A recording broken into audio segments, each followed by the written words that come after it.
Have you ever finished a project and stepped back and looked at the thing and went, that is not right?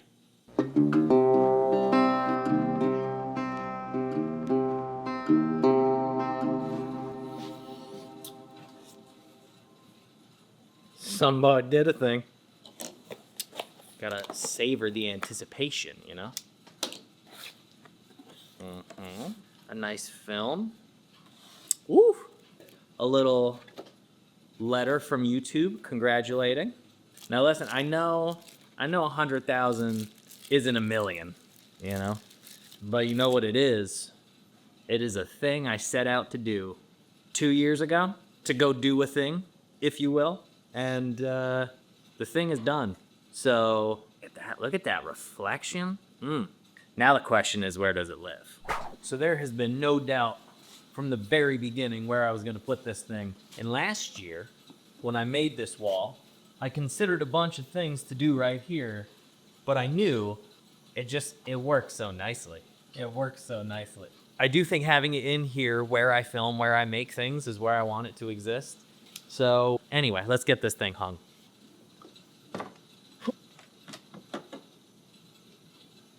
Yeah, I think it looks pretty good up there. Not mad at it. So this is what I lovingly refer to as the nipple cabinet, perhaps for obvious reasons. And it's a perfect example of an object, a piece of furniture, a composition that I think is actually really quite good, but kind of one of the very important details of the thing I messed up. And I knew I messed it up in the moment. I could feel that I wasn't satisfied with it, but I got it done because I had to. And now the time has come where I think I need to address this issue. Now, do I need to address this? No, of course not. The cabinet's done. It's been done for at least 2 years, maybe 3 years, and it's fine. Like, it works. It's quite a lovely cabinet, but it's always irked me that I felt like I got 95% of the way to the finish line and then tripped over my own feet as I crossed said finish line. So I want to address this because I think there are better ways to engage with this cabinet in the first place. Number one, I just messed up the actual installation of these handles, so I ended up putting these big fat washers on, and it just looks like a nipple. It's true. Number two, I don't think that it is compositionally appropriate. It's not telling me anything about what's inside the cabinet versus the outside of the cabinet, and I feel like, given the concept behind this cabinet, which I will get into, there should be some kind of nod to the yin and yang, to the black and white, the higher and lower aspects of what's happening here. So I have an idea. I don't know if it's gonna work. I don't know if it's the right idea, but I do have an idea of how I'm going to address this. So let's get busy with it.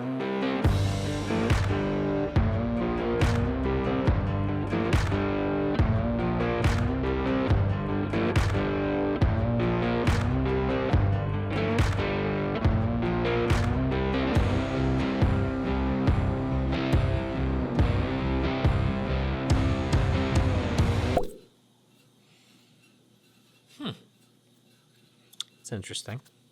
Well, that, I'll be honest, was way easier than I expected to be, and I don't know how to feel about that.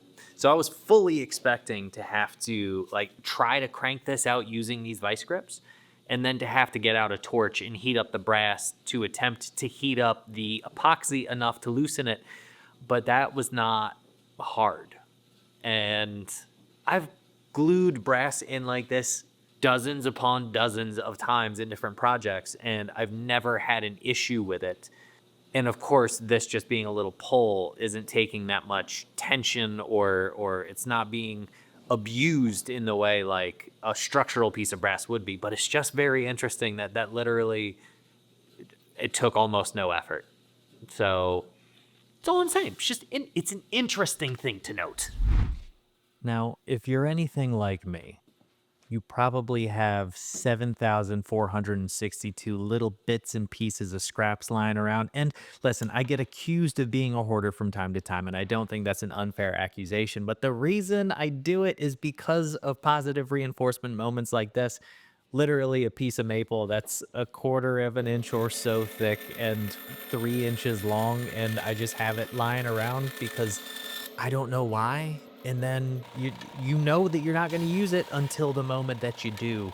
And prototyping things like this, these little tiny bits, these poles, these little offshoots, this is the reason why I become a hoarder. I got this little tiny, now this I pulled out of the scrap bin in fairness, but these little tiny bits and bobs that you just play around with shapes and forms and prototype and make models. So, I mean, I am what I am at this point. I don't think there's any going back from it, but it allowed me to prototype a number of different handles and see what I wanted to do. All right, so I feel pretty good about where this is at. I tried a handful of different shapes. This was just a simple plug I cut out with a plug cutter just to see if something cylindrical would work, but of course it doesn't because the other one was cylindrical and it just looks like another nipple. I did try this shape. This was kind of a yin-yang-ish idea.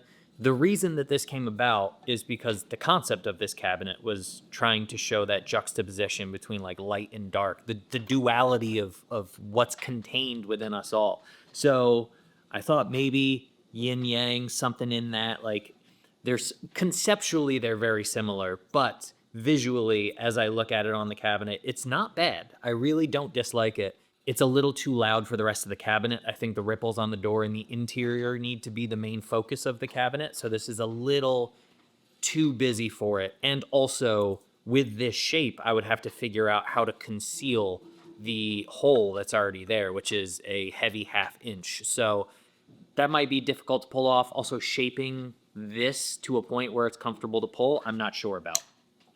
Then I came up with this idea. Now, this is a very, very simple pull, and this is just made out of whatever scrap maple I had lying around. Very clearly, like form-wise, you're not going to get much simpler than that. And when I put them even with each other, it does nothing for me. It's stagnant. It doesn't feel right. It doesn't do anything to play with the concept of the cabinet. But when I slide it so that they're offset in a way that the left side of the cabinet, the light side of the cabinet, the English sycamore side of the interior is pointed upward, and the left side, the dark side, the walnut side is pointed downward. I think that gives enough visual interest. It offsets just enough, but it's not so loud. It kind of hints at what's on the inside of the cabinet without being too blatant about it, but it's not so loud that it distracts from the overall composition of the cabinet. So I really like this composition. I think this is where we're going to end up going with it. I'm not going to do it out of something bright like this. I am not going to do it out of 2 different materials, which you might consider given what's on the inside.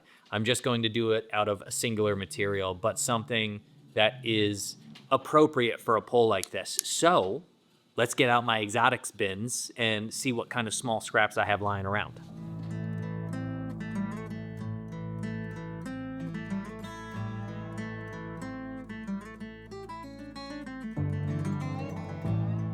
So the first question to ask is, why use exotics at all? And that's a totally fair question. There's no real reason to use exotics. Like you could use walnut, you could ebonize some cherry. Those would all be perfectly reasonable choices. But, you got a little scrap bin of exotics. You might as well use them. And like handles and pulls and small things like that are the perfect place to use exotics because you're not going to build a whole table out of ebony. That's $1 million table right there. But I looked at the materials I had on hand, and ultimately what I wanted to do was go with a darker wood that had a little bit of a warmer tone. The ebony that I had was, that black is really, really nice in a lot of situations, but having just a little bit of that warmer tone in the Cocobolo really kind of paired well with the cherry doors. And I'm going to get into kind of the safety issues of working with exotics in a few minutes. All I'll say right now is try not to huff the stuff. But as far as it affecting the composition of this cabinet goes, I can't really tell you why it felt right. It just felt right to use the Cocobolo. And so if it feels right, trust your gut, go with the thing. And if it's wrong, you look at it at the end of the day and you figure out why you didn't really like it, why it didn't really work, and you learn from that. But all of these small design decisions, especially something like this, These are all risks that we take, and this is why this term purgatory kind of developed. This idea of like you put so much time into a thing, into a cabinet, into whatever it is, and then it's the last decision that you make about these things, and it can be terrifying for a lot of folks to make an actual decision about it. So don't get stuck in purgatory. Just make a thing and figure out why you like it or don't. And then next time you can make a more informed decision. I don't know where you guys are, but here in Philly, it's the middle of winter and it's cold. Luckily, I just got this new heater from Encurtis, the sponsor of this week's video. Let's be honest, woodworking and cold temperatures don't necessarily go well together. Did you know that if your shop regularly dips below 50 degrees, it can have detrimental impacts on how strong your wood glue is? And I'm sure you know that epoxies use an exothermic reaction and therefore often require temperatures north of 70 degrees in order to cure. And let's not even mention how miserable it is to try to apply finish in a freezing cold shop. But hey, heaters are expensive, right? Far cheaper to buy a propane tank and a small burner for a 200 square foot uninsulated shop like I did when I was a young buck. Close that door to the cold winter air and let that baby rip. Time out. Time out. Just FYI, listen, nothing against propane heaters, but if you're going to use them, please make sure you're in a well-ventilated area and not do the things that I did 10, 15 years ago and just close the door and let it burn up all the oxygen in the room. There's a reason I am the way I am. If you are in a small room and well insulated from the outside air, maybe consider an alternative like an electric heater. Maybe like this one, perhaps? Now, you may be saying to yourself, Eric, wait, I've seen you wear t-shirts in the winter with the windows wide open. I know you have enough heat in your shop. And that is 100% true. However, I don't control the heat in my building. So when it's around 50 degrees outside, they shut the heat off on the weekends. And then this space can become very cold very quickly. So I've wanted some supplemental heat source in here for a while for those random cold days. The Encurtis electric garage heater comes in 3 sizes, a 5,000 watt, 7,500 watt, and 10,000 watt. This 7,500 watt unit will quickly heat a 750 square foot room to 90 degrees Fahrenheit, delivering fast and wide heat coverage, is CSA certified, and comes with a 1-year warranty. Not to mention that it's cost effective. Its eco mode automatically adjusts heating based on ambient temperature, saving energy and money. And lastly, though perhaps most importantly for me, it's quiet, operating below 60 decibels, so it's not a constant distracting background noise when I'm filming. So if you have a shop that tends to get a little too cold in the winter, check out the link in the description below to get yourself an Encurtis garage heater and heat smarter this winter. All right. I feel quite good about this material choice. It's got a lovely, like it's dark. It's this rosewood of some kind. And no, sorry, not, well, it is cocobolo. Cocobolo is a rosewood, so I wasn't wrong. That is correct. Now, as far as what to do about these 2 holes in the center here, I think that actually plays quite nicely because it anchors these 2 pieces rather than them just being offset. There is a sense of balance to them because of these holes. But I think I'm going to take this, make a couple of 1/2-inch plugs, and fill those holes. Which, again, I think will balance everything. Will make it feel harmonious, even if asymmetrical. So, what I need to do now is make a plug, drill these out, fill that with a plug, and then get ready to route the recess for these, which is going to take a little bit of finagling for a couple of reasons. First, do I want to talk about that now? You know what? Let's hold off on that because dramatic tension.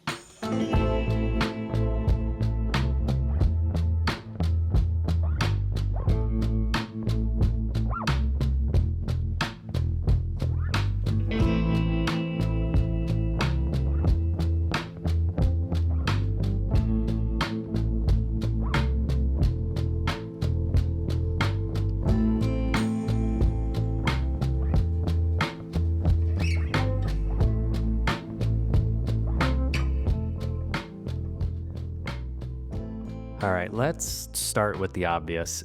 If you don't have a tapered plug cutter, you should get yourself one. I don't know when they invented these things, but they are, guys, they're brilliant. They're lifesavers. You can get a straight plug cutter. They still make those, and frankly, I don't know why.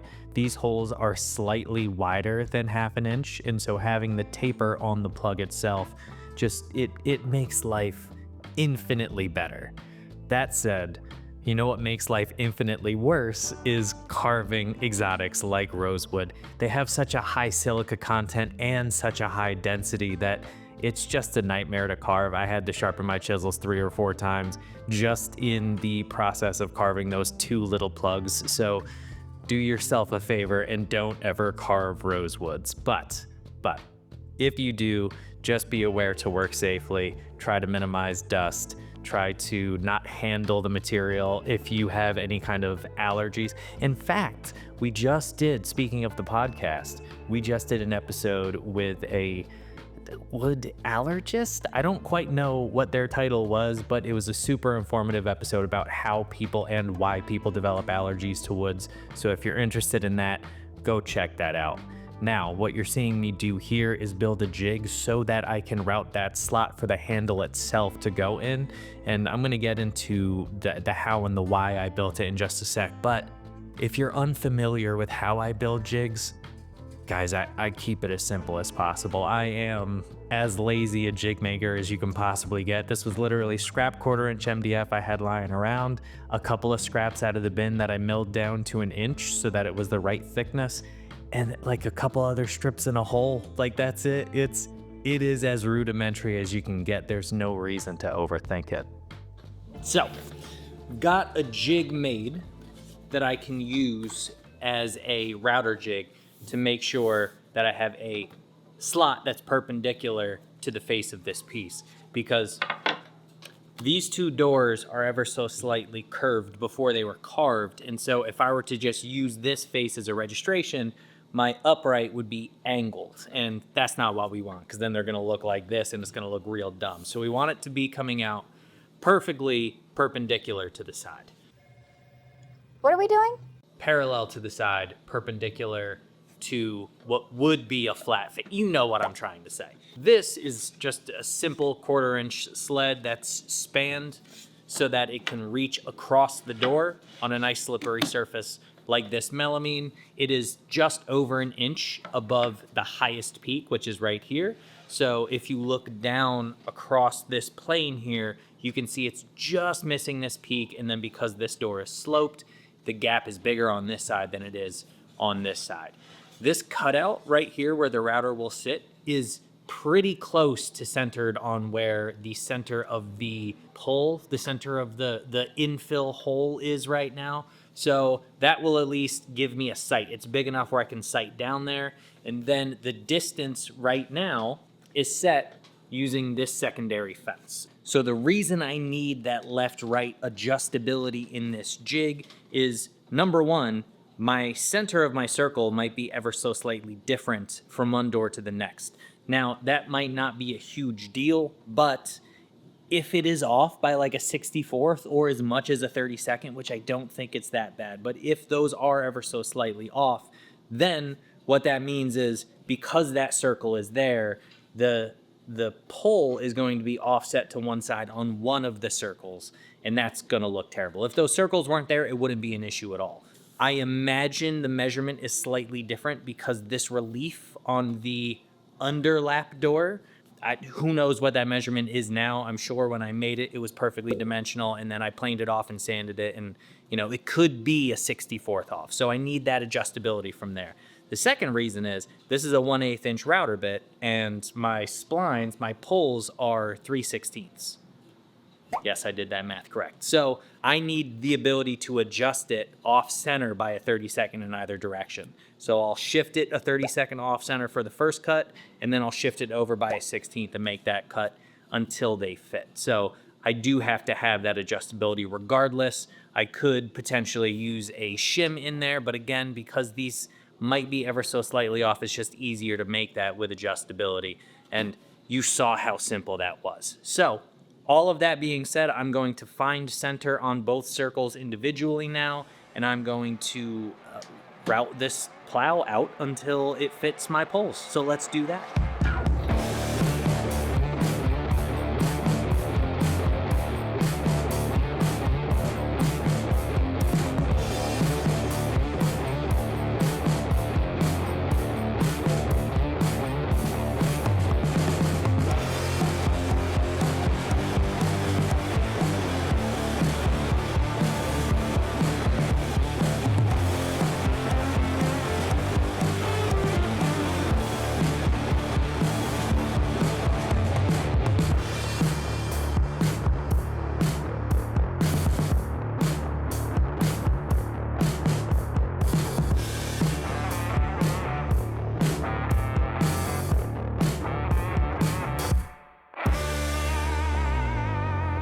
All right. So I am quite happy with the way that those things look. The fit looks good. Everything, it's coming along.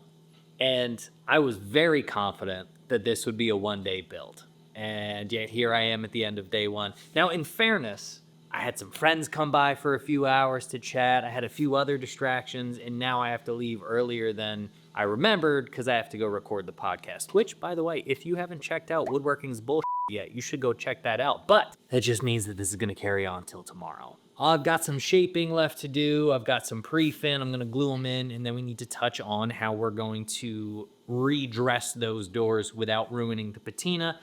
That is a tomorrow problem. So for right now, I have to go have a few drinks and say dumb things to the internet. So I'll see you when the sun's up.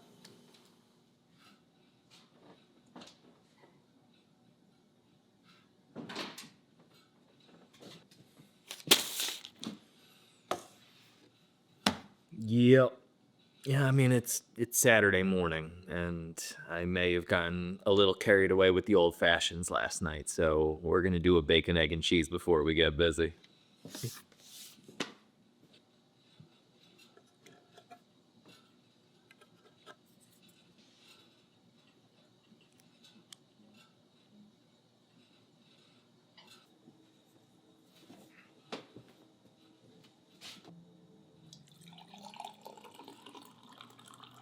Obviously.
Okie doke. Well, the poles are done and ready to get burnished and glued in place. But before I do that, I want to touch on why I pre-finished these first of all, and why I had to work the way that I had to be careful not to damage the surface of these, because we have what's on these doors, what's called a patina, right? It's just use over a period of time, and wood ages in a very specific way. Cherry tends to get this really warm, deep red color, which is lovely. Now this cabinet is, I want to say it's 2 years old. And to show you the difference, even just on the inside of the cabinet, you can see the differential. This backside that's exposed to less light and less air is substantially lighter than the outside. Now, if you look into this slot as well, you can see how much lighter, how much closer to that kind of pink salmon color the raw wood is.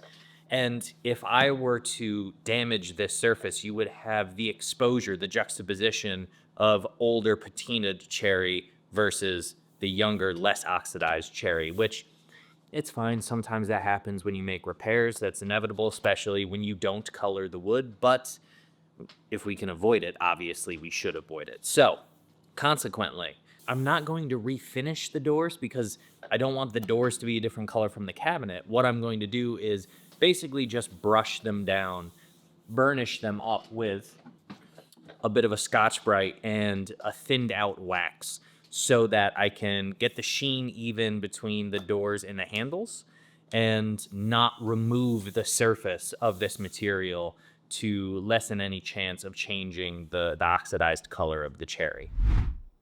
Now, given the fact that I never actually addressed why I pre-finished these pulls, let's start there. Mostly just because of the sheen thing that I was just talking about. I don't want to try to finish the handles once they've been glued in for risk of altering the sheen on the doors, and I don't want to abrade away any of the surface of those doors in order to avoid damaging the patina. So pre-finishing those handles, easiest and best way to do it. Now, on this wax thing, guys, I'm just gonna reference the original finish video that I did where everybody seems to have a lot of questions about how ratios work. I'm not I'm not trying to be patronizing here, but 1/3, 1/3, 1/3 means 33% of each. So in this case, you can see like there's no scientific measurement. This is not volumetric. This is literally just put some wax in a jar, splash it with some mineral spirits, put a drop of oil in there, and then heat up some water in the microwave. Let it sit in there until it all becomes fluid and then cool it down. I'm doing this pour back and forth to kind of aerate it and let it cool a little bit faster. And then once it's cool, I can just brush it on with the Scotch-Brite. Oh, and also, don't be an idiot and stand your doors up on edge. All right, take two.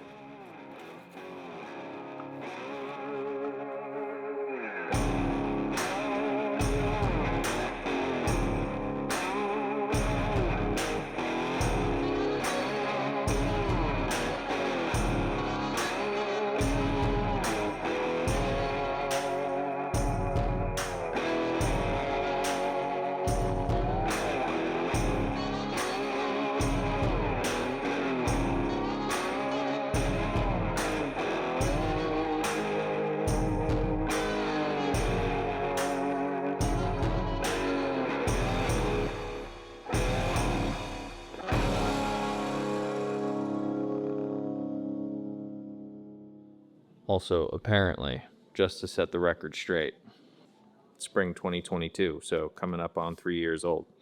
This is why you sign and date things, friends. Well, friends, I'm gonna keep this outro brief because I've got a lot to do and there's a lot of noise going on in the building currently, but I do think that this looks substantially better than the previous nipples. So there we are. I like the balance of it and the asymmetry of it all. But that being said, I have to go get things done now. And there seems to be a party downstairs. So I will only say this, if you want to see these videos ad-free, you can check out my Patreon through the links below. If you want to buy some merch and support the channel that way, those links are also down below. And go check out the podcast because I do think it's pretty good. But that said, I'm going to get this hung on the wall and get back to work. So until next week, friends, go make a thing and try to enjoy it if you can. Cheers.